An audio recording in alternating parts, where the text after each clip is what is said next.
thanks for showing up to my workshop and talk about Bitcoin, what it is. And in the second half of this hour, we're going to install a wallet, and I will explain what's the best way to secure your Bitcoin, because this is a self-custodial wallet, which is a very important differentiator in the Bitcoin space, because Bitcoin is basically giving you ownership of your money, and you only have that with self-custody.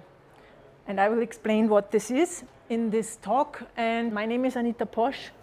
I'm the founder of Bitcoin for Fairness, and we have been doing work on the African continent in several countries so far. We helped set up local initiatives in Zambia, in Zimbabwe, in South Africa, in Namibia, in Ghana, in Botswana, and had a little bit our fingers in the game setting up initiatives in Malawi and Nigeria too. And I'm a Bitcoin educator. I wrote a book about Bitcoin, and we also have a train-the-trainer program, which is called Crack the Orange. Why? Because our goal is to train the trainers and help scale Bitcoin education and knowledge here in African countries, because I believe it's actually the place where Bitcoin is needed the most, not only as a tool to save money if you can afford to save money, but also as a tool to be able to send money in and out of African countries, which are within itself not very good connected, and where also the banking, the traditional banking system is actually a problem. So Bitcoin has several use cases. One of those that is most widely known is investing, as people say. I rather say it's saving. I save my money that I can afford in Bitcoin. I'm not an investor because it sounds so institutionalized. I'm just a regular saver. And for that, you need to have a long-term perspective, because we are now at the time where we just had an all-time high, meaning the price of Bitcoin was never as high as it is at the moment. And if you look at that slide, you see that exactly 5 years ago, the value of one, or let's say the price of one Bitcoin on the market was $7,000 US, and today, only 5 years later, it's $100,000 US. And there's no other savings instrument that gives you actually this kind of profits, let's say it like that. But you need to be aware of that all the time Bitcoin is very volatile. So it can go down in its value, in its price, very fast. And if you're not set up for that, so if you don't count on it in that sense that you put an amount of your savings into Bitcoin and you know you don't need it in the next 3, 4, 5 years, then you can do it. But other than that, if you need your money all the time, I would say spend it, because the danger is there, of course. If you need, like, let's say, money in a year and the value of Bitcoin has gone down very much, you basically at a loss. So always plan for the long term with Bitcoin, with saving. And for the short term, it's a very important perspective in these countries here, because where I come from in Europe or in the US, people only use it to save or to invest, and they call it hodling. So they hold their Bitcoin, they don't want to spend it, which is, in my sense of the view, I mean, of course, everyone can do with their Bitcoin what they want, but I think it's money, it's digital cash, and if we don't use it to adopt it, then it also gets a bad rap, in a way, in Europe, in the US. People say, oh, it's just a tool for speculation, it needs a lot of electricity, we don't need it. It's only for terrorists and gamblers, we don't need it. But that's actually a very short-sighted view. So what can you do with Bitcoin? Where can you spend it? There are more and more merchants accepting Bitcoin all over the place. There's, for instance, a map, it's called btcmap.org, where you, as a merchant, you can put yourself up and say, I'm now, as a business, accepting Bitcoin. And if you travel somewhere, you can look it up and see if there is a possibility to spend your money. Most times, like in many African countries, like in Zimbabwe, for instance, you don't have any exchange because they are banned. That means you need to look for someone who exchanges Bitcoin for cash on the ground, peer-to-peer, which is actually great because it's like exchanging a good, A lot of people think that Bitcoin, they need to wait for their government to make it legal. It's not illegal to use Bitcoin. You can just use it. It's like as if we are bartering a good. You know, you do something for me and I give you a present or whatever you need. And Bitcoin is that tool that you can use for that. So in many countries, there are also Bitcoin meetups where Bitcoiners meet with each other, beginners can come to ask questions, and there you also might find people who will exchange Bitcoin to local cash for you. Just as an example, when I came here to Kenya 2 weeks ago, we didn't have any national Kenyan shillings. We met someone from the community, gave them Bitcoin and had cash. But even better, what you also can do here in Kenya and in other African countries all around the world is purchase airtime for your mobile phone or eSIMs with Bitcoin. It's a website called bitrefill.com.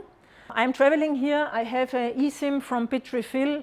I pay it with Lightning and I'm set up here. I don't need a phone number. I also don't need to give away my ID to Safaricom, so they can't trace me. I'm not a criminal. I just want my privacy and I don't want to endanger myself by giving all my data away. So you can overcome banking problems with that. You can, for instance, send airtime to someone in, let's say, from here to Zambia, so into their mobile phones. So that's a good way also to send money. I know of cases where people from South Africa send money to their mother in Ethiopia with Bitrefill airtime, and the mother then sells the airtime in her house to her neighbors, and that's the way how she gets cash. In Kenya now, you also have a great way to spend Bitcoin with Tando. It's an app, you can download it in the Play Store and also for iOS. I've used it several times here already. I can pay basically every M-Pesa user with Bitcoin, and they don't even know that I use Bitcoin. They just get their Kenyan shillings into their M-Pesa account. For me, it's great because, yeah, I pay my taxi driver, I pay the groceries, I pay my massage therapist, everyone in Bitcoin, and they all get Kenyan shillings. And over time, the idea with that is also that merchants or people who receive from people like me who pay in Bitcoin, what are you using actually for that? That's interesting. Maybe I should directly accept Bitcoin, which is much better actually for them because they can save in Bitcoin then. In South Africa, so South Africa, Nigeria, and Kenya are actually the African countries with the highest adoption of Bitcoin. In South Africa, you can also spend Bitcoin in every Pick n Pay. I don't know if you know Pick n Pay. It's a supermarket chain, a big one. Like here, Carrefour or Navas, I think. It's comparable, and you can pay there with your Lightning wallet for flights, for local municipal bills. You can buy electricity with Bitcoin, and your groceries, of course, you can also buy with Bitcoin there. What are the advantages of that? You're spending money peer-to-peer, you're going into a shop, you're buying something, you're not exposed with this know your customer identification because with M-Pesa your mobile number is exposed. Everyone you receive money from or send to, you know their mobile number, which is actually quite dangerous. So this gives you a lot of privacy and freedom. And you can even use it, as I said before, if you use it in a self-custodial manner, no one can hinder you from using it. It's uncensorable. So if you have protests going on or whatever, your authoritarian government can't close down your account because they don't have access to it. There's no bank that is an intermediary. Remittances are fast, they are cheaper, you don't have to go to Western Union to get it, and things like that. You also have no payment limits. With banks, you often have that. You have no deduction of taxes because the government doesn't know that you use it. You can, of course, pay your taxes nonetheless. I don't say you commit tax fraud. I just mean it's a possibility that your digital transactions are not being taxed in that way. And you also don't have national inflation on your Kenyan shillings or whatever your national currency is. You know that inflation, like in Kenya, I think it's 20% a year. I don't know exactly. So every year, the value of your money loses 20%. In Zimbabwe, it's 1,000%. And with Bitcoin, you don't have this kind of inflation. So Bitcoin is both. You can use it for saving and for spending. So now the question is, how do I get Bitcoin? The best way actually to get Bitcoin is to earn it. You are doing a service, you're a merchant, you are a freelancer, for instance, you're a developer, you can work remotely for international companies, you can ask them to pay you in Bitcoin. The great thing is there's no KYC on your earnings. It's not an exchange, it's not a bank that you're getting your Bitcoin from. So you maintain your privacy. And for everyone who's interested, there's a website called bitcoinerjobs.com. If you're a developer or you want to work in that space, there are a lot of remote jobs on that site. Then, as an example, if you're in the human rights space, for instance, this is especially interesting for you because there are a lot of human rights groups. They receive funding from abroad. The government realizes that they target them, say you're a terrorism organization, and they shut down their bank accounts. That can't happen with Bitcoin in self-custody, which we'll show you later how you do that. Then you can buy Bitcoin on exchanges like in Kenya. I know a lot of people are using BitNob or Binance. Then there are others like Yellow Card is also big in African countries.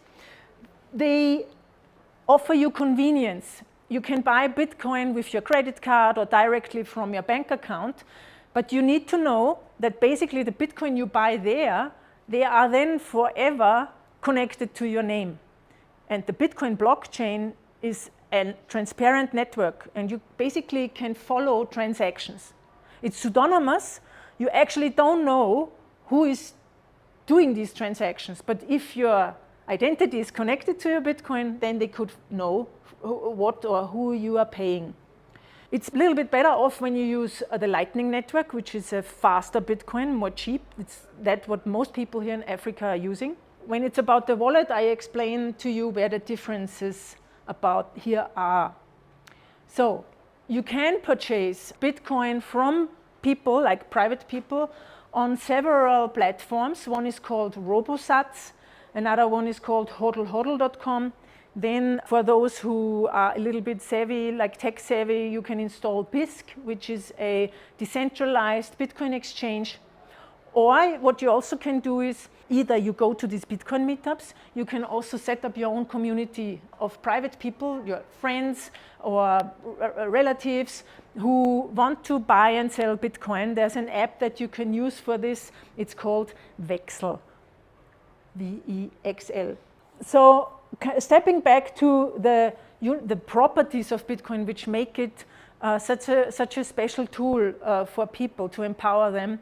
Bitcoin is a ripcord, you can remember that maybe, because it's revolutionary, it's immutable, so no one can change Bitcoin transactions. No one can freeze your Bitcoin transactions.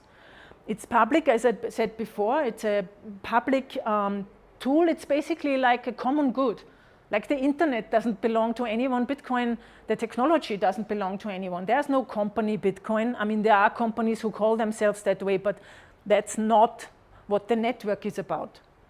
It's collaborative, it's open, means transparent, which is very important, and it's resistant to censorship and decentralized.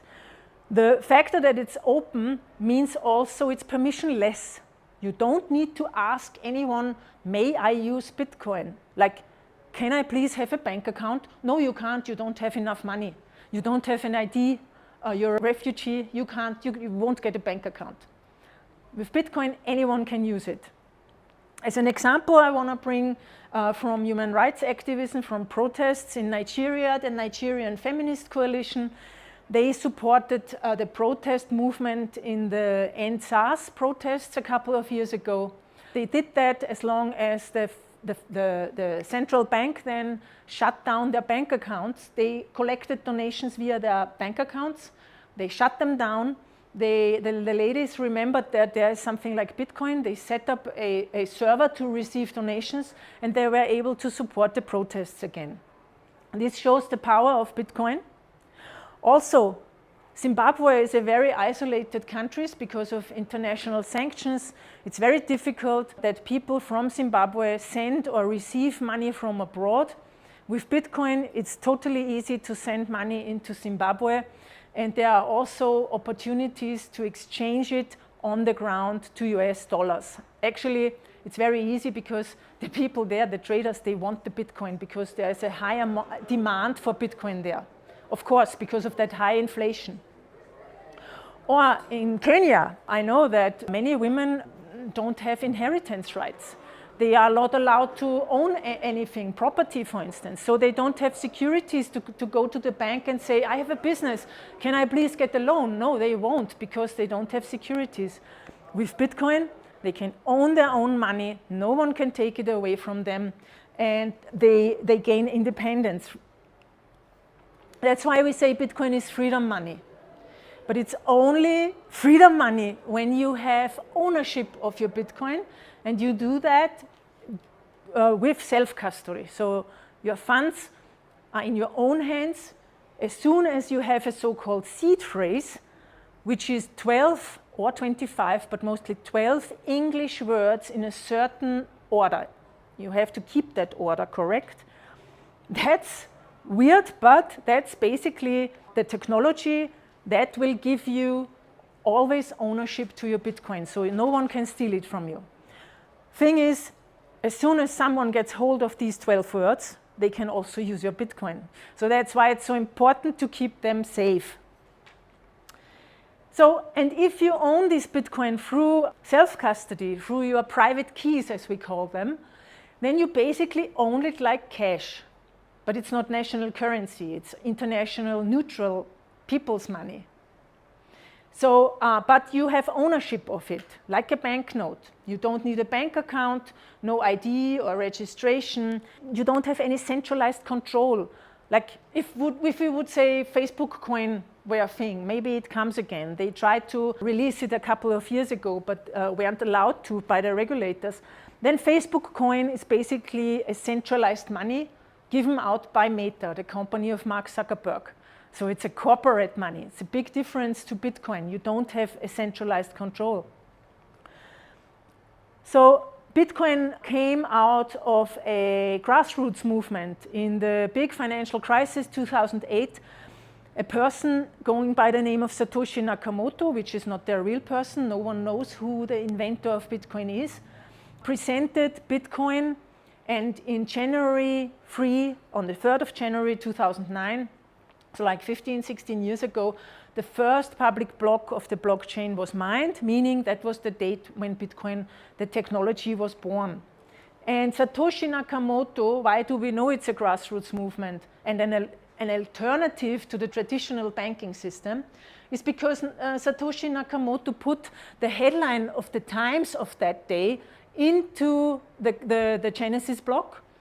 Chancellor on brink of second bailout for banks, and we know from some of the writings of Nakamoto that they said it's an alternative to the traditional banking because banks and centralized governments cannot be trusted with the value of your money because they've inflated by issuing more money all the time. And that's basically the reason why your value of national currency is going down all the time until countries issue new currencies.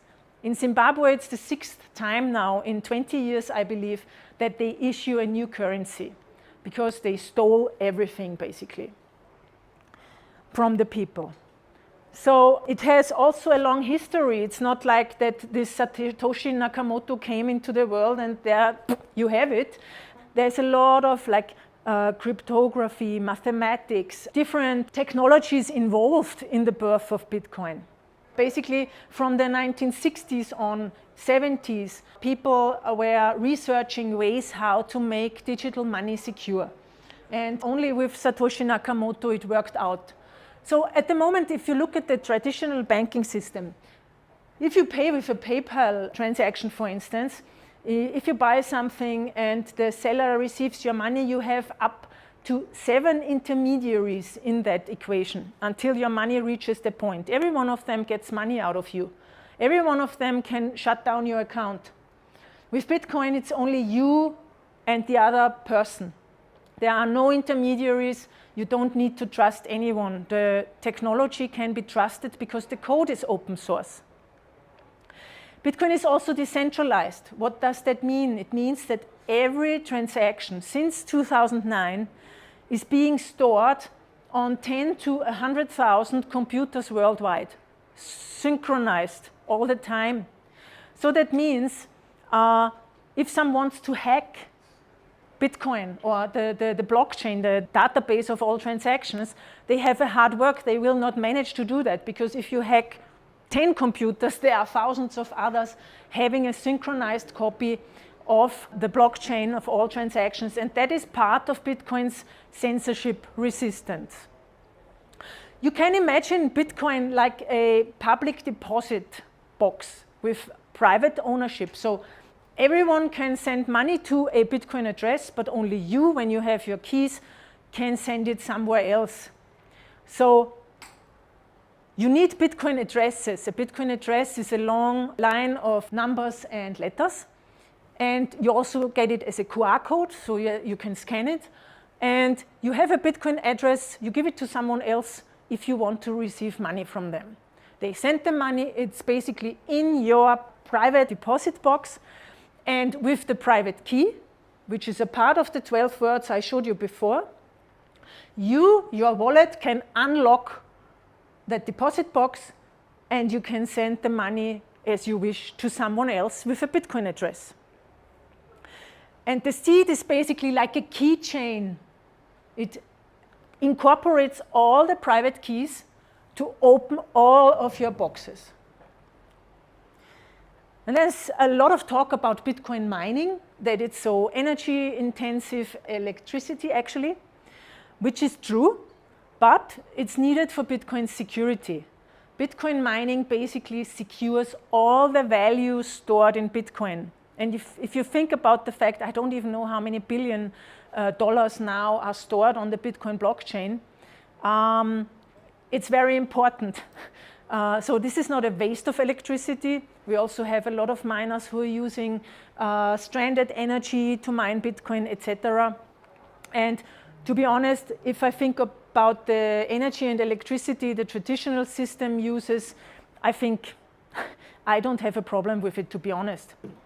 So Bitcoin mining is basically the process where transactions that you do are stored on the blockchain, are made secure. That process involves solving a puzzle. So computers are solving a puzzle. The mining machine who solves that the fastest puts the transaction into a block, and it's added to the blockchain. That's why it's called a blockchain. And the winner receives 3.125 Bitcoin for that block. That is basically how Bitcoin is brought into circulation by Bitcoin mining. And I just want to show you, like in a scheme, it's not really how it looks. Yeah, this is a block, how it's chained together, and each block has a so-called hash, which contains all the data of this block. And approximately every 10 minutes, a new block is added to the blockchain with transactions in it. So maybe your transaction is here now, and you see that these hashes, they are the same, they are connected with each other, and on it goes. And that's why Bitcoin is so secure, because if you wanted to change these transactions, you would need to do all the work that all the miners have already been doing to redo what is written in there. I know it's very complicated at the beginning. I had to learn a lot to understand it myself, but this actually helped me a lot to understand what a blockchain is. It's just data blocks connected to each other cryptographically through these hashes. Yeah, there is a lot of explanation to it. If any one of you is interested in that, I have an online course, a Train the Trainer course, where you learn what a hash is, why this is all working like this, and things like that. I will give you the link afterwards. So Bitcoin is an open blockchain. You just saw the blocks of transactions. There are websites, this is called mempool.space, where you can look up your transaction, where it is on the blockchain. So that in the middle is basically the moment all transactions here have just been done. So I sent you a transaction. It goes through the internet to the Bitcoin miners. These transactions have not been mined yet. They are not confirmed. They are not done in that sense. And these on that side are mined, and then you will see on your wallet your transaction is confirmed. Then it's also important to know, why is Bitcoin such a great savings instrument? It's also because there's a limited supply in Bitcoin. So there will only ever be 21 million Bitcoin. That makes Bitcoin a scarce monetary tool. I said before, national inflation, central banks, politicians can inflate the amount of money that's circulating. If you think of a banknote like a good, if the demand for a good is high, then the price goes up. If the demand for a good is low or stays the same and the supply is being inflated, the price goes down. And that's actually happening with your national currency as well. So I said before, in every block, a new 3.125 Bitcoin are being issued. Every 4 years, this amount is halved. The next halving of this amount that is given out for each block is in 2028. And this process goes on until 2140, the year 2140. At the moment, we have already 94% of all Bitcoin in circulation. So only 6% are waiting to be mined in the next years. That means already 19.8 million of these 21 million are in the hands of someone. Someone has the keys for it. Someone owns it. Okay, so for using Bitcoin, it's also important to know that Bitcoin has different units. So the smallest unit of a Bitcoin is a Satoshi, 1 Satoshi. That's why we often speak of send me 1,000 Satoshis. It's like 100 million Satoshi are 1 Bitcoin. So at the moment, it's like that 1 million Satoshi is $1,000, or 1,000 Satoshi is $1. And this, of course, changes over time as the value of Bitcoin changes. But the amount of Bitcoin you hold always stays the same. Hello, my name is Anita Posch, and if you liked that video, please subscribe to my channel now to inspire me to create more content like this. And if you want to learn more about Bitcoin, then sign up for my free weekly Bitcoin newsletter at anita.link/news.